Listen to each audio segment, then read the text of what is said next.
Hi, I am Darragh Ferguson. I am the CEO of AvaTrade, and I'm here today with Mike Crack, the team principal at Aston Martin Formula 1. For us, it's the changes during the session, during the season that are the most challenging ones. Absolutely. You might have heard last year when the cars were porpoising quite a lot. They introduced some metric to have like a threshold where they start to take cars out or to make you come in and make some changes. Yeah. So these are the ones that are really the hard ones, because we have maybe sometimes only days to react. Yeah, and just on that point, sometimes when you see a driver may get a setback for whatever reason, for either be it technology driven or be it themselves, how does a driver and the Formula 1 team adapt to a major setback or a minor setback to drive again forward? How do you manage that as team principal? Well, as a team, and I think I can speak almost for every Formula 1 team, you are so data driven these days that there's nothing around a proper objective data analysis first. Yeah. Whatever has happened, be it an incident, be it a fault on the car, be it some external factor like the weather or whatever. Yeah. So you always go through your complete set of data, all the information that you are having, and come to kind of conclusion. Okay. But then you have also to introduce the human factor. Yes. Competition.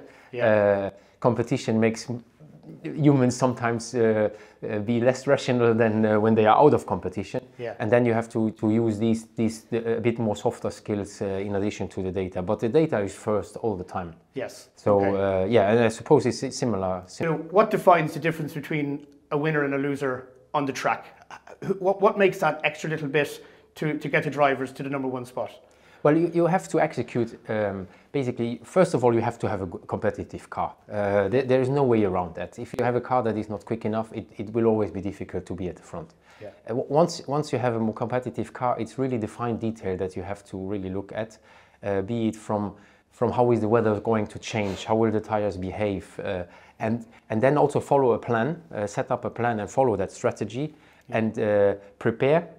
Preparation is very, very often key, so that when different things happen, you just work in scenarios at the end of the day. Yeah. Because you cannot start using a lot of simulations in real time. You're trying to, but you need to have a baseline plan. And then once the race is starting, you update your simulations with mission. We have mission control at home, okay. Who then feeds us back, with more information, how the tires are behaving.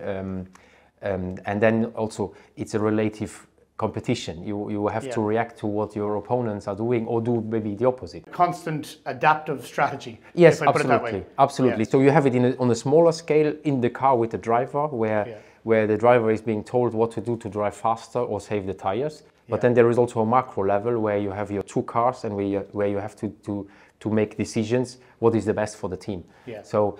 But everybody is in race mode. Everybody follows, let's say, his strategy. Yes. Okay. And then you have an overall. Yeah. No, it's remarkable the similarities and the correlations between our industry, because you have a macro market which is moving, and within that, then you have all individual traders who have their own strategy that have to adapt very, very quickly to unforeseen circumstances, be it market turmoil, movement, interest rates moving. So it's amazing how, when you bring it back down, we all are looking at the same thing, just with a slightly different focus. Absolutely.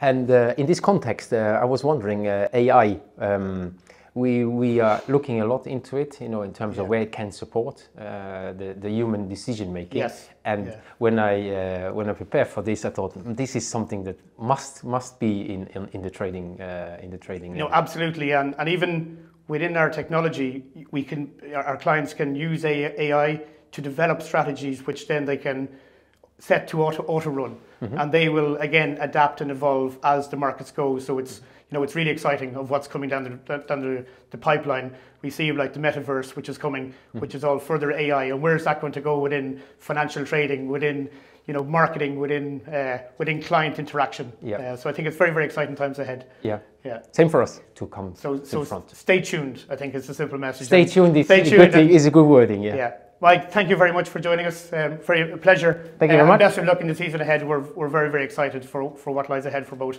Aston Martin Formula 1 and for AvaTrade. Thank you very much. Thank you. Thank you.